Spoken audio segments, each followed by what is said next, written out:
The Minnesota courthouse was filled to the brim with degenerates. Lurkers on kiwi farms filled the halls, many of them waving large baldos left and right, for aghast normies to see. Ethan Ralph marched around with his giant gunt, giving passerby the evil eye. Jim, the internet aristocrat himself, sat high above the courtroom in a hospital bed. His full-time nurse desperately fought to keep him alive as he grinned down at the proceedings below. "Nick Rekieta," Judge Fisher said, adjusting her spectacles. "Never in all of my years as judge have I ever been so disappointed in a man's actions." Nick Rekieta was not listening. He was busy making out with his girlfriend, April, while his wife Kayla sat beside them, twitchy and wild-eyed, her gaze sometimes fixating on the tablet in front of her. She had spent the entire proceedings watching Star Trek, and seemed to have no idea why she was even here. She had asked their attorneys several times, and although she had received an exasperated answer each time, she immediately forgot it. "I pronounce you guilty of everything," Judge Fisher said. "Adultery, tax evasion, fraud, misusing PPP loan funds, harassment, cyberbullying, alcoholism." Nick did not pull away from April.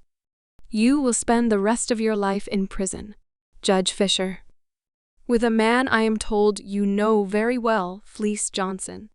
Fleece Johnson, who was sitting among the audience, smirked to himself. He reached out a hand and grabbed Chris Hansen by the hair and pulled him back. Chris let out a cry and stumbled backward, his notes on the numerous cases of child abuse allegations against the Rekietas sprawling out into the audience. "Do you have anything to say for yourself?" Judge Fisher asked. Without even looking at her, Nick Rekieta reached into his pocket, pulled out a $50 bill, and slammed it on the desk in front of him. There was a dead silence. "I'm a trust fund kid," Rekieta said, grinning. "We don't go to prison." Judge Fisher looked at him and then sighed, shaking her head. "Mr. Rekieta," she said slowly, "having money doesn't buy your way out of prison." "Yes, it does," Rekieta said. "That's what lawyers are for." He laughed. April laughed too, and then she reached into his coat pocket, pulled out a bullet casing, and spread the contents inside on the desk in front of them. They both bent over and then snorted the line of white substance into their nostrils. Kayla looked on enviously. "I want some," she said childishly. "Shut up," Nick told her, exasperated. "You're snorting me out of house and home." "Mr. Rekieta," Judge Fisher said, her voice getting increasingly cold. "I will not tolerate this in my courtroom." "Good, because we're taking this home," Rekieta said, grinning as he wrapped his arms around the two women on either side of him. "Goodbye." He stood up and made his way to the door. He wrapped his arm tightly around April. When Kayla tried clinging onto him, he pushed her away somewhat. "We talked about this," he told her. "Find me some other girls, you're done." Kayla deflated, looking crestfallen as they made their way to the door. "Way to go, buddy," Dick Masterson crowed from the aisle as the three made their way past them. "No one can stop you now. No one. The American beauty is you, Nick." Nick smiled, his arms wrapped around both of his women, as the giant double doors opened to reveal 5 people standing there. Nick stopped. His smile faded from his face. "You're coming home, Daddy? You're going to take care of us? You're going to feed us? You're going to be there? You're going to love us?" Nick Rekieta took a step back. The double doors closed behind him. "On second thought, I think I'm going elsewhere," Nick sneered, turning back around to face the judge. "There's far too much fun to be had to waste time on children." He spoke the word with absolute contempt and disgust. Judge Fisher looked down at him from her podium. "You will be going to prison," she said flatly. Nick laughed in her face. "Nothing is going to happen," he said dismissively. "Nothing bad could possibly happen to." A hand fell on his shoulder. He turned around, and Vic Mignogna punched him in the face. That's for the case, Vic said, as all hell broke loose. What remained of the Rekieta supporters charged the floor, desperate to protect their hero. Dick Masterson stood up, let out a scream, and then was tackled by Andy Worski. Ethan Ralph charged forward, his fist raised, only for PPP to leap down on him from above and slam into him, sending him crashing into the floor.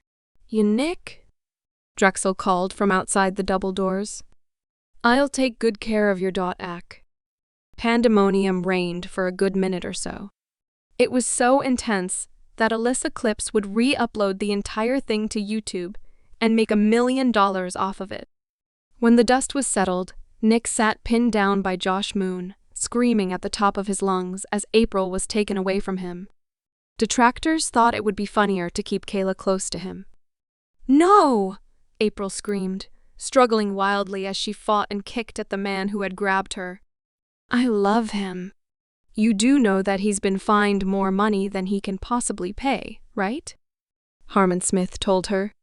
"He doesn't have any money anymore." She cast him a shocked glance, and then looked at Nick. He had the look of a man who was found out. April calmed down, brushed herself off, and then stepped out of the courthouse without another word. She would later OD later that day in a Denny's parking lot. Harmon Smith looked right at Alyssa's camera and said, "Buy my book American Evil today." No one did. Judge Fisher stood up. She stared out over her courtroom. "This is not what being a lawyer is," she said at last. "It isn't a mere status symbol, or a means to make money. It is a profession that one must take seriously."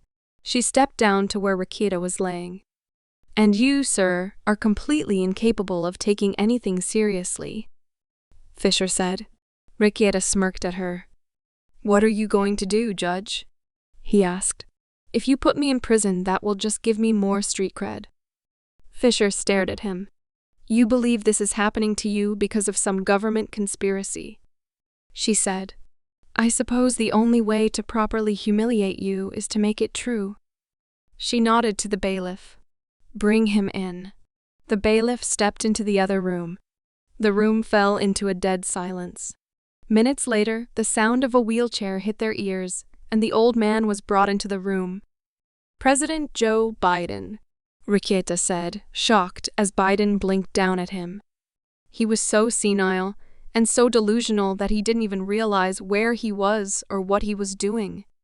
His eyes fell on Kayla Rekieta, and his mouth fell open. He shifted about to the side, to and fro. "You're pretty," Kayla flushed. She glanced towards Nick, who was staring up at him, aghast. "What is this?" he demanded. "I have some pills in the back," Biden rasped. "Some medication. Jill and I are watching Star Trek tonight. Care to join us, young lady?" Medication?" Kayla repeated. What kind?" Biden gave her a smile. "I have no idea." Kayla broke out into a wide smile as she was allowed to her feet and led over to Biden. He reached for her arm and he took it, gingerly. The wheelchair was pulled away, and Kayla began walking away from her husband. "Kayla, no!" Nick begged. "Don't do this to me." Kayla looked back at him, puzzled, but Biden shook his head. "You will be signing the divorce papers tonight," he said, reading off of the teleprompter that Judge Fisher had set up for him. Kayla nodded, as if hypnotized by the promise of more pills and Star Trek. She was led away, and Nick Rekieta never saw her again. At least I still have my YouTube subscribers." "Oh, you were banned off of that platform for abusing your children," Fisher told him. I have my locals, my free speech." "People have been unsubbing to your locals en masse," she said. "Most of them were Kiwi farmers, now that you're going to prison. You can't make an embarrassment out of yourself anymore." I still have my parents' money," Rekieta said defensively. They're still millionaires. They have assured me that all of their money will be going towards your children's education," Fisher said. "No, Mr. Rekieta, You will be going to prison for a very, very long time. A thought struck Nick Rekieta. He smirked. I'm still a lawyer, he said. I'll sue you from the inside, and… Fisher gave him a look. Mr. Rekieta, you were disbarred 5 years ago. You are no longer a lawyer, and will not be reinstated. Good day. Needless to say, Fleece Johnson had a lot of fun with him for the rest of his life in prison. Chris Hansen went on to become relevant again after publishing his findings on the going-ons at the Rekieta household. Keno Casino would go on to finding new people to mock. After losing Dick Masterson, Nick Rekieta, and Ethan Ralph in a single night, and Harmon Smith spent that very night writing up all that had happened, hoping, desperately, in his heart of hearts, that this would be the end.